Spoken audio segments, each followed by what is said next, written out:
యేసే దేవుడు భూమిని పోటింపకమునుపు లోకము పునాది లేనప్పుడు భూమిని పోటింపకమునుపు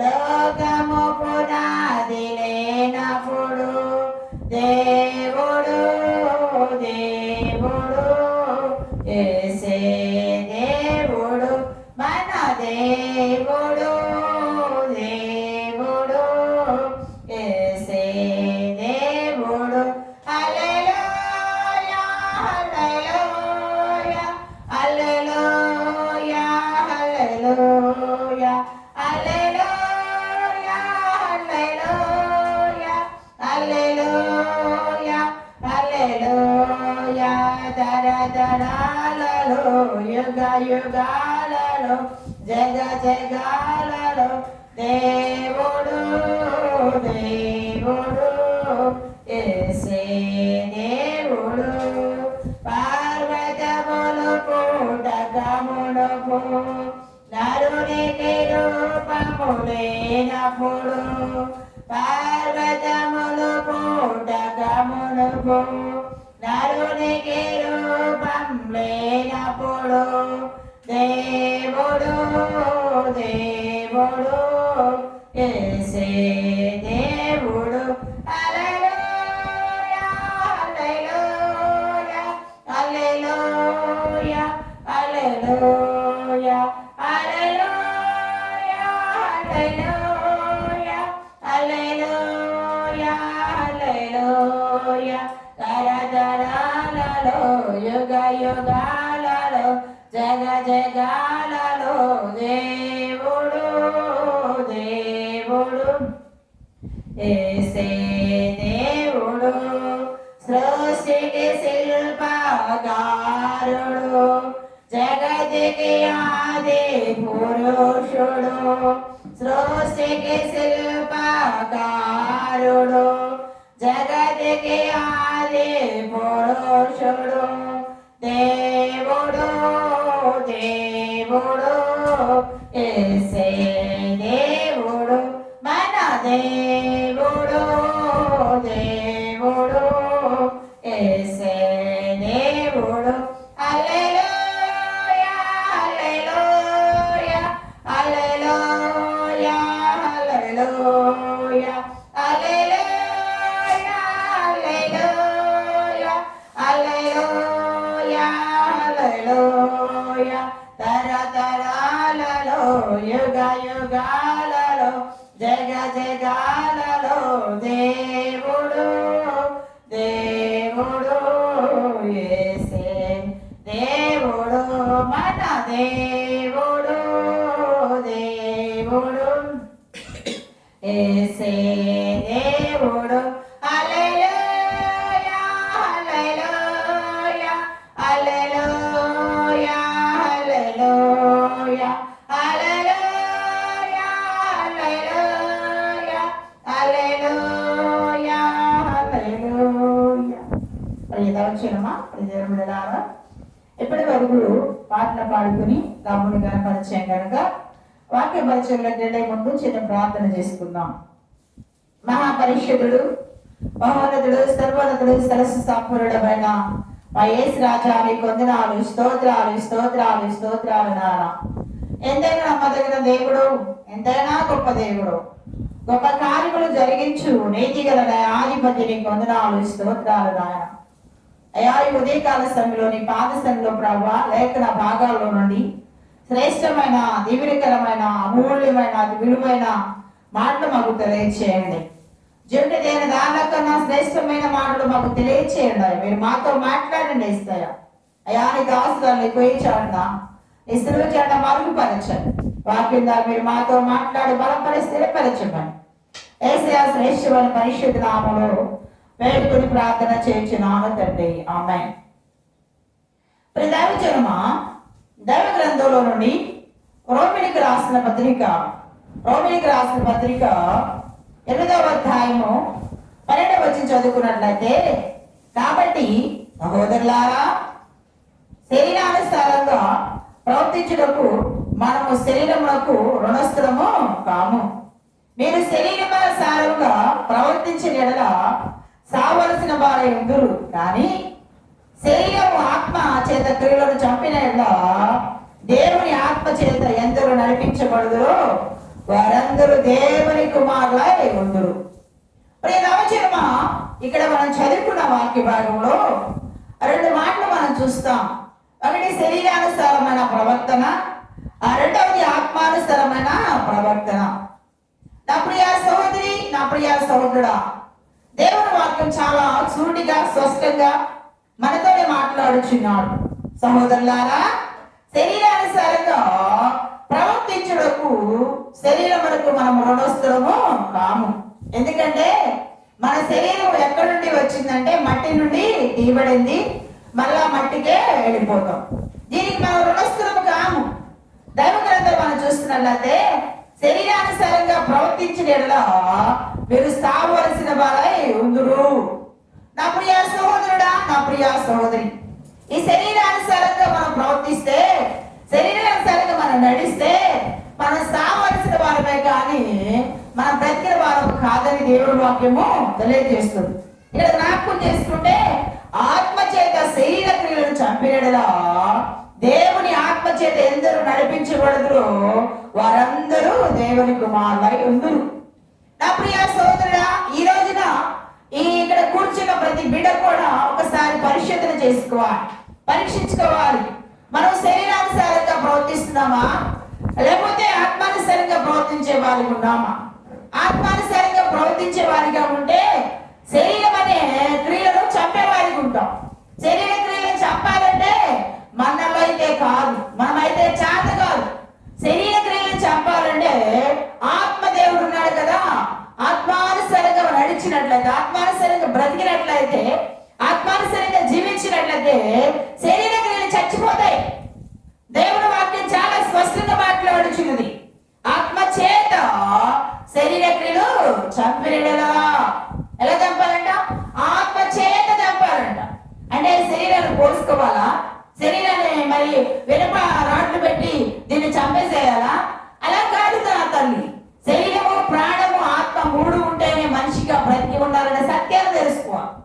ఇలా ఈ మనిషిగా బ్రతకడానికి ముందు శరీరము, తర్వాత ప్రాణము, తర్వాత ఆత్మ, ఈ మూడు ఉంటేనే మనిషి అని మనకు ఒక గుర్తింపు. బ్రతికి ఉన్నాడు, జీవిస్తున్నాడనే ఒక ఆనవాళ్ళు దొరుకుతుంది. ఇలా మనం తెలుసుకోవాల్సింది ఏంటంటే శరీరానుసారమైన ప్రవర్తన. ఏంటి శరీరానుసారమైన ప్రవర్తన? కక్ష, కార్పణ్యం, ద్వేషం, అసూయ, మద్దతులు, హిమతములు. గమనించండి, దేవునికి అయాస్కరమైన బ్రతుకు.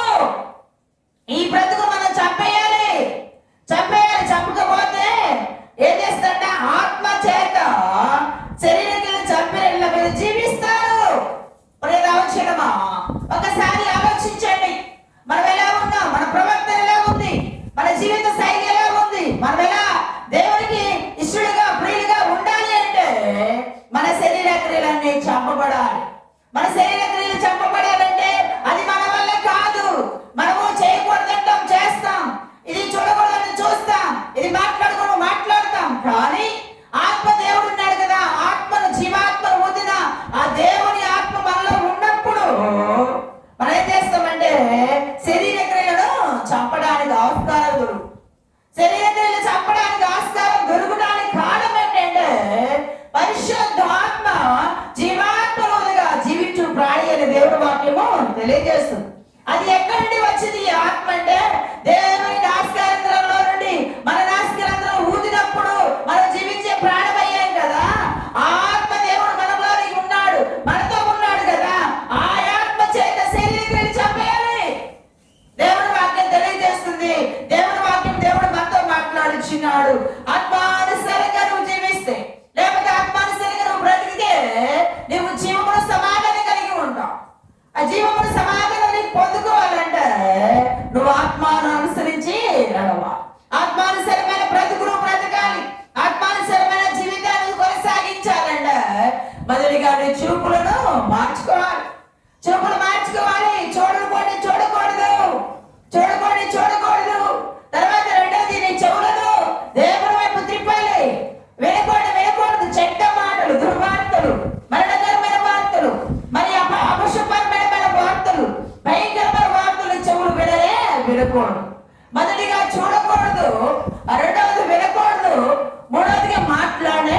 మాట్లాడకూడదు. నా ప్రియ దైవజనుడా, నీ మాటలు నీ ప్రవర్తన ఎలా ఉంది ఒకసారి పరిశోధన చేస్తావా? విస్తారమైన మాటలు దోషపడక మాటలు సెలవిస్తున్నావు. దేవుడు మాట్లాడమని వాడు మాట్లాడాలి. అవునంటే అవును, కాదంటే కాదన్నట్లు ఉండాలి. కానీ నీ ఇష్టానుసరిగా మాట్లాడడానికి వీల్లేదు. ఎందుకంటే శరీర క్రియలు చంపేవారు చేసే మొదటి పనిది. ఏం చేస్తారు? మొదటి పని అంటే ముందు చూపును మార్చుకుంటారు, తర్వాత చెవులు మార్చుకుంటారు, తర్వాత నోటి మాట మార్చుకుంటారు. ఇలా మార్చుకుంటూ దేవుని ఎదుగు వస్తూ వస్తూ వస్తూ ఉంటే నీలో ఎదుటి వారి పట్ల ద్వేషం ఉంది కదా, కక్ష ఉంది కదా, కాపణి ఉంది కదా, అది కూడా చంపబడుతుంది. నా ప్రియ సోదరి, ఎదుటి వారిని చూసి ఎసరపడుతూ ఉంటావు, కోపం రేపుతూ ఉంటావు. అవన్నీ కూడా పాతాళ బిడవలకు అనుమతించబడతాయి. ఎప్పుడైతే అలా చేస్తూ ఉంటావో నిన్ను నీవు పరిశుద్ధపరుచుకుంటూ పరిశుద్ధాత్మ దేవుడిని పరిశుద్ధపరుస్తాడు. అంతేకాదు పరిశుద్ధ ద్వారా అది పరిశుద్ధానికి వెళతాం. వెళ్ళాలి అంటే మన శరీర క్రియలంట ఆత్మ చేత చంపేవారు ఉందా? నా ప్రియ సోదర, శరీర క్రియలు చంపడం అంటే దేవుడు వాక్యం తెలియజేస్తుంది చాలా శ్రేష్టమైన మాట.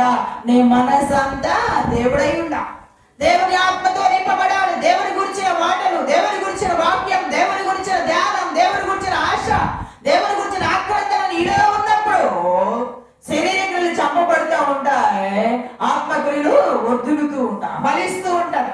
ఇక్కడ 8వ అధ్యాయం 1వ వచనం నుండి మనం చదువుకుంటూ వస్తే శరీరాల స్వభావం గలవారు, ఆత్మాన స్వభావం గలవారు, మరి శరీరమైన మనసు గలవారు, ఆత్మ మనసు గలవారు అని ఇక్కడ మనం చూస్తూ ఉంటే వస్తే చాలా దీవెనకరమైన మాటలు వాడతాయి. 2 విభాగాలుగా మనం చూస్తాం. ఒకటి శరీరము, రెండవ ఆత్మ. దేనికి ప్రాధాన్యత ఇస్తున్నావు? నువ్వు దేనికి ప్రాధాన్యత ఇచ్చే వ్యక్తిగా ఉన్నావు. ఒకవేళ నీలో దేవునికి ఆయాస్కరమైన ఉంటే నువ్వు ఇంకా శరీరానుసారమే, ఇంకా దేవునికి విరుద్ధమైన కార్యాలు చేస్తూ, విరుద్ధమైన పనులు చేస్తూ, విరుద్ధమైన నడక నడుస్తూ, విరుద్ధమైన ప్రవర్తన ప్రవర్తిస్తూ ఉంటే నువ్వు శరీరానుసారం. ఇక్కడ జ్ఞాపకం చేసుకుంటే చాలా అద్భుతమైన మాట చూద్దాం. చూడండి, చాలా దీవెనకరమైన మాట. ఇదే అధ్యాయం 6వ వచనం చూస్తున్నట్లయితే శరీరానుసారమైన మనసు మరణం. నా ప్రియ సోదరి, శరీరానుసారమైన మనసు ఏంటంటే మరణం అంట. మనసు అంటే మరణానికి దారితీస్తుంది. మనసులో కక్ష పెట్టుకుంటారండి, చాలా క్రోధం పెట్టుకుంటారు, క్షమించలేని మనస్తత్వం. సహోదరుని క్షమించలేవు, సాటి మరి బిడ్డను క్షమించలేవు, నీతో ఉన్న బిడ్డలతో సమాధానంగా ఉండలేవు. ఇది ఏమైందంటే మరణానికి దారితీస్తుంది. రెండోది అంటాడు ఆత్మానుసారమైన మనస్సు జీవములో సమాధానమైనది. ఆత్మానుసారమైన అనుభూతులను ఉంటే సమాధాన పడతావు, అందరితో ఐక్యత కలిగి ఉంటావు, అందరితో మరి నువ్వు సంతోషాన్ని సమాధానం పరిచే వ్యక్తి ఉంటావు. అందుకే దేవుడి వాక్యం మనం చూస్తున్నట్లయితే సమాధాన పరిచేవారు ధనులు, వారు దేవుని చూచెదరు. నా ప్రియ సోదరి, ఇక్కడ చాలా అద్భుతమైన మాట తెలియజేస్తున్నాడు. ఏంటంటే ఆత్మానుసారమైన మనసు జీవములో సమాధానమైనది. నా ప్రియ సోదరి, జీవములో సమాధానం ఎక్కడి వస్తుందంటే ప్రేరణ యేసయ్యతో నువ్వు గడిపే విషయంలో, నువ్వు ప్రార్థించే విషయంలో, దేవుని సన్నిధిలో మొరపెట్టే విషయంలో, ఆయన సన్నిధిలో నేలబట్టుకు తగ్గించుకొని నేను నీవు అర్పణ చేసుకున్నట్లయితే నీకు జీవంలో సమాధానం వస్తుంది. మరి ఆత్మానుసారమైన మనసు కలిగి నువ్వు జీవిస్తున్నావా, లేకపోతే శరీరానుసారమైన మనసు కలిగి ఉన్నావా? ఆత్మానుసారంగా ప్రవర్తిస్తున్నావా, శరీరానుసారంగా ప్రవర్తిస్తున్నావా? ఆత్మానుసారంగా స్వభావం కలిగిన వ్యక్తిగా ఉన్నావా, లేకపోతే ఆత్మకు విరుద్ధంగా జీవిస్తున్నావా? ఒకసారి పరిశోధన చేసుకోవాలి. దేవుని వాక్యం చాలా సృష్టిగా స్పష్టంగా మనతో మాట్లాడుచున్నది. నువ్వు ఎలా ఉన్నావో వాక్యం వెలుగులో సరి చూసుకోవాలి. శరీరానుసారంగా నువ్వు జీవిస్తే శరీరానికి మనం రుణస్థులము కాము. అది మట్టికి మట్టి అయిపోతుంది, దుమ్ముకు దూరైపోతుంది. అది ఎప్పుడు మరి మన మట్టిలో కలిసిపోతుంది. మనం ఎరుగం. ఈ రోజున ఎక్కడికైనా ఏ ప్రాంతానికి వెళితే యాక్సిడెంట్ ద్వారా మరి నడుస్తూ ఉన్నప్పుడే అక్కడక్కడ పడిపోయి చనిపోయే వాళ్ళు మనం ఎంతో మందిని చూస్తున్నాం. ఎక్కడ ఏమి జరుగుతుందో, ఎలా మరణం వస్తుందో, ఏ రీతిగా పొచ్చి ఉంటుందో మనకు తెలియదు. కానీ ఆత్మానుసారంగా మనం జీవించినట్లయితే మన జీవితాలు ఏమొస్తుందంట? మన జీవితాల్లో సమాధానం, జీవం వస్తుంది. జీవాన్ని ప్రసాదించే జీవదాతైన యేసయ్య ఎదుగు వస్తున్నావు కానీ, ఆయన పూజిస్తున్నావు కానీ నీ జీవితంలో ఇంకా నీ బ్రతుకు మారలేదు. ఎప్పుడు శరీరానుసారమైన ఆలోచన, శరీరానుసారమైన పద్ధతులు, శరీర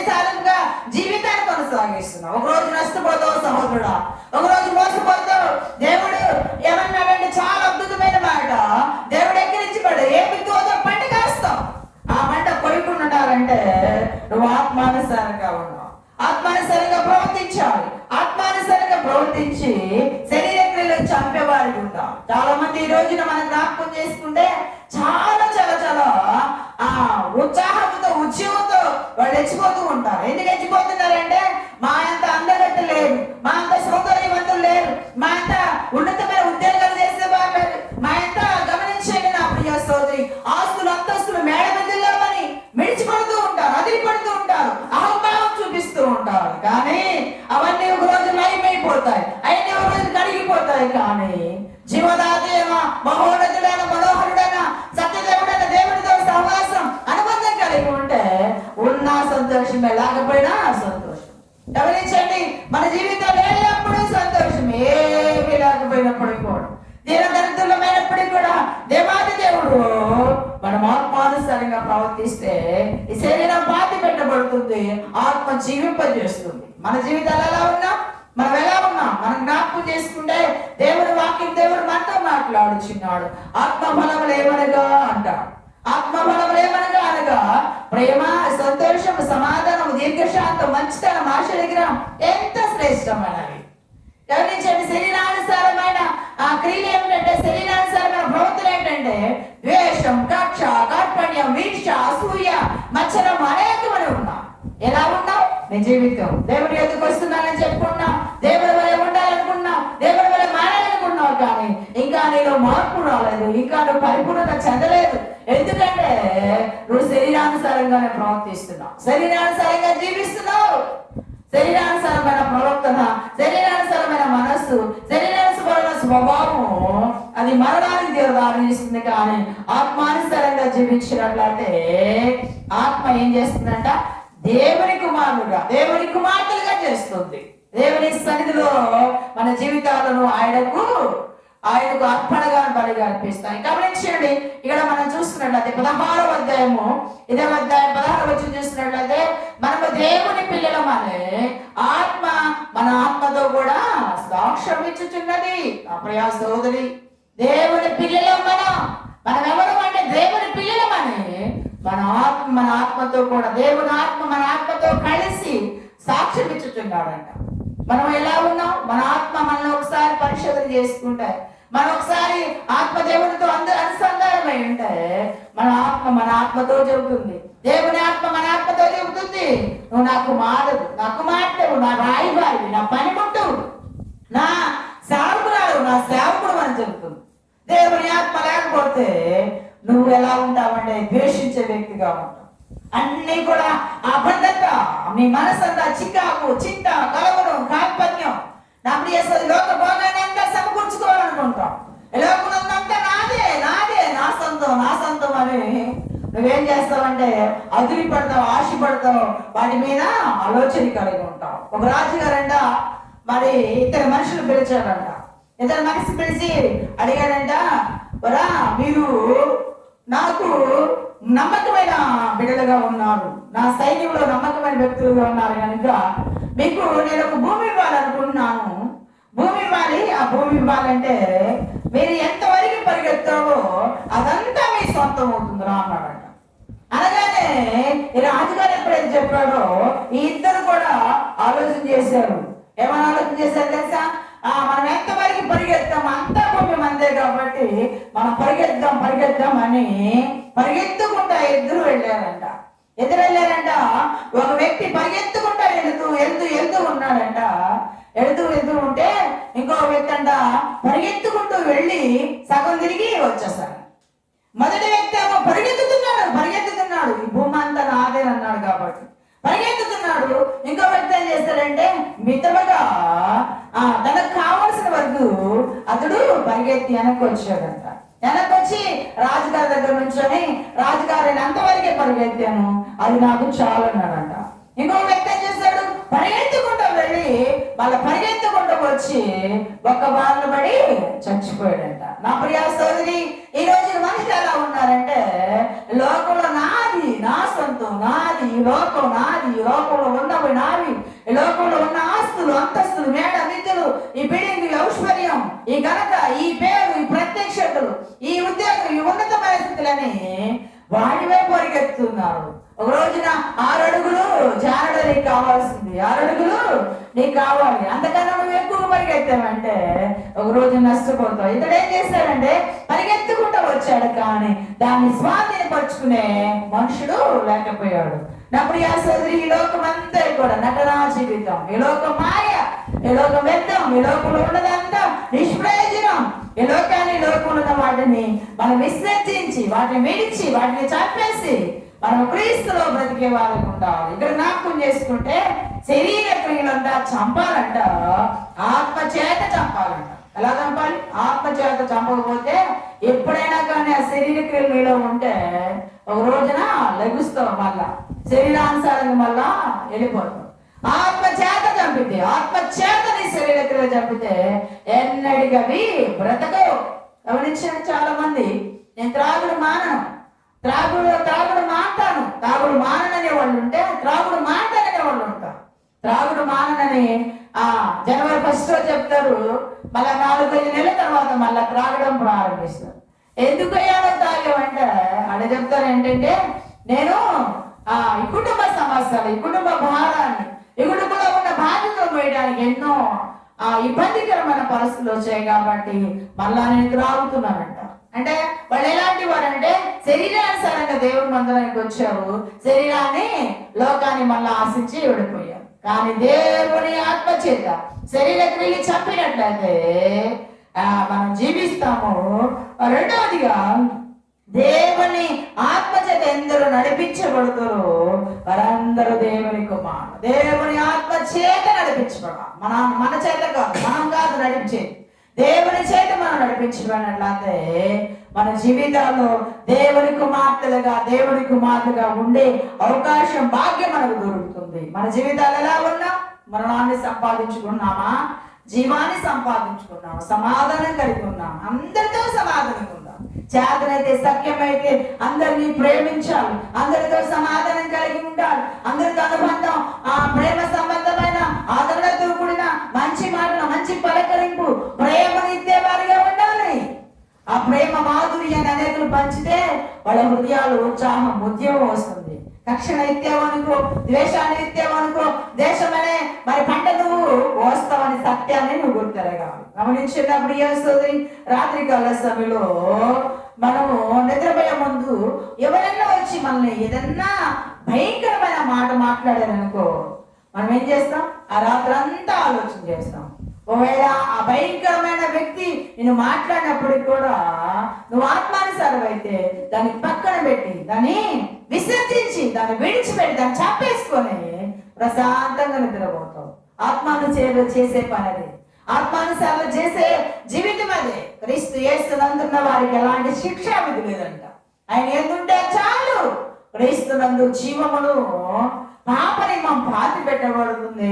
క్రీస్తులో విజయాన్ని సంపాదించుకుంటాం. నా ప్రియ సోదరుడి, నీ కోసం, నీ పాపముల కోసం, నీ అతిక్రమల కోసం నువ్వు చేసిన దుర్నీతి సంబంధమైన కార్యములను పాతి పెట్టడానికి బలవంతున దేవుడు, పరిశుద్ధుడైన దేవుడు వచ్చాడనే సత్యాన్ని గుర్తిరిగి నువ్వు ఎలా ఉండాలంటే ఆత్మదేవునితో అనుసంధానమై ఉండాలి, ఆత్మలో లీనమైపోవాలి, ఆత్మతో అంటకట్టబడినట్లయితే పరమంతున దేవుడు నిన్ను చూస్తాడు.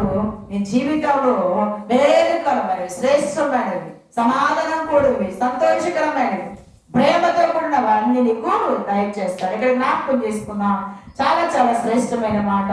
10వ వచనం చూస్తున్నట్లయితే, క్రీస్తు మీలో ఉన్న యెడల మీ శరీర క్రియల, మీ శరీరము పాప విషయమై మృతమైనది గాను, ఆత్మ విషయంలో నీతి యుక్తమైన అది గాను ఉన్నది అంటాడు. నా ప్రియ సోదరి, ఇక్కడ జ్ఞాపకం చేసుకుంటే క్రీస్తు మీలో ఉన్న యెడల మీ శరీర క్రియలు పాప విషయం మృతమవుతాయి అంట. పాప విషయమై నిజంగా ఎదుటి వ్యక్తిని క్షమించే మనస్తత్వం వస్తుంది, ప్రేమించే మనసు వస్తుంది. మనల్ని కొట్టిన వారు, మన తిట్టిన వారు, మన గాయపరిచిన వారు, మన దూషించిన వారు, మన మీద ముఖం మీద ఉమ్ము వేసిన వారిని కూడా, ఎలా హేళన చేసిన వారిని కూడా క్రీస్తు ఆత్మ మనలో ఉంటే ఏమొస్తుందంట? ఆ నీతి విషయమై జీవయుక్తమై ఉన్నదంటున్నాడు. నా ప్రియ సహోదరి, జీవితంలో ఎలా ఉన్నావు? ఏ స్థితిలో ఉన్నావు? దేవునితో అనుబంధం కలిగిన జీవితంలో, దేవునితో అంటకట్టబడి, దేవునితో ఏర్పాటు, దేవునితో మరి అనుసంధానమైనట్లయితే పరమంతున్న దేవుడు, పరిశుద్ధుడైన దేవుడు మన సహాయం చేస్తాడు. మృతుల్లో నుండి యేసును లేపిన వాని ఆత్మ మీలో నివసించిన కదా, మృతుల్లో నుండి క్రీస్తు యేసును లేపిన వాడు చావునకు లోబడిన మీ శరీరమును కూడా ఆయన జీవింపజేస్తాడు, ఆయన లేపుతాడు. క్రీస్తు ఆత్మ మీలో ఉన్నాం. క్రీస్తు మీలో ఉన్నప్పుడు మీరు సజీవుల ఆయనతో పాటు లేచే అనుభవం మనకు. మన ప్రభు తిరిగి లేచాడు, ఆయన ముత్యం దేవుడు లేచాడు, మృతుల్లో నుండి లేచాడు, సజీవుడే లేచాడు. ఆయన మనం లేపడానికి ఆయన సిద్ధంగా ఉన్నాడు. అందుకని నేను స్థలంలో మీరు ఉండరాదు, నేను మళ్ళా వచ్చి ఉండను తీసుకొని పోయే అనుభవం మనకు ఉండాలంటే మనం ఈ లోకంలో బ్రతికి ఉండగానే, జీవిస్తుండగానే మన ప్రవర్తన ఎలా ఉంది, మన మాటలు ఎలా ఉన్నాయి, మన తీరు ఎలా ఉంది, మన నడవడికి ఎలా ఉంది, మన పద్ధతులు ఎలా ఉన్నాయి, మన వాళ్ళ జీవిత శైలి ఎలా ఉంది, ఒక్కసారి వాక్యపు వెలుగులో సరి చూసుకోవాలి. వెలుగు ఎందుకు వస్తే చీకటి నీకు దూరం అవుతుంది. వెలుగు ఎందుకు రాకుండా ఉంటే చీకటి నీకు బంధువర్గం అవుతుంది, చీకటి నీకు అన్నపాలలు అవుతుంది, చీకటి నీకు నీ జీవితం అంతా కూడా అది అంధకారం అవుతుంది. దేవుడితో సహవాసం కలిగి, దేవుడితో అనుబంధం కలిగి ఉంటే దేవాది దేవుడు, మహోన్నతుడైన దేవుడు, మహామహిమ గల దేవుడు సహాయం చేస్తాడు. ఇక్కడ జ్ఞాపకం చేసుకున్న మాట ఏంటంటే, శరీరానుసారంగా ప్రవర్తిస్తే సావలసిన వారాయి. ఒక మాట జ్ఞాపకం చేస్తాను, గమనించండి. తిరుపతి ప్రాంతంలో ఒక సహోదరి ఉందంట. ఆ సహోదరి చాలా చాలా చాలా చాలా అందంగా, చాలా చాలా చూసిన వారందరూ ఈ అమ్మాయి చాలా అందంగా ఉంది, చాలా సౌందర్యంగా ఉందని అందరూ చెప్తా ఉండేవాళ్ళు. అయితే ఈమె ప్రవర్తన మాత్రము బాగలేదు. గమనించండి, ఆ ప్రాంతంలోనే ఒక వ్యక్తి ఉన్నాడు. ఆ వ్యక్తి ఆమెను పెళ్లి చేసుకొని జీవితాన్ని కొనసాగిస్తుంటే, అయితే ఆమె ప్రవర్తన బాగపోతే అక్కడికి ఏమైందో తెలుసా, భయంకరమైన వ్యాధి ఆమెకు సోకింది. ఆ తర్వాత ఏం జరిగిందంటే, ఆ భర్త, పిల్లలు, ఆ తల్లిని విడిచారు. కనీసం తల్లిదండ్రులైనా పట్టించుకున్నారా, అన్నదమ్ములైనా పట్టించుకున్నారు, అక్క చెల్లెలను పట్టించుకున్నారు, ఎవ్వరు పట్టించుకోలేదు. ఆఖరికి ఆమె ఆ ప్రాంతం ఈ ప్రాంతం అంతా తిరిగి భయంకరమైన వేడిగా తెచ్చుకొని ఆమె ఏం చేసిందో తెలుసా, ఆ ప్రాంతానికి వస్తే తన ఇంటి వాళ్ళని చేరదీయలేదు, తను కట్టుకున్న వాళ్ళు చేరదీయలేదు, కన్న బిడ్డలు కూడా దగ్గరికి రాదు. ఆమె ఏ ప్రాంతంలో అయితే, ఏ ప్రదేశంలో అయితే చాలా అందగత్తే, చాలా చక్కని బిడ్డ అని చెప్పుకున్నారో ఆ ప్రాంతంలోనే రోడ్డు తిరిగి భయంకరమైన మరణము గురైసి వచ్చింది.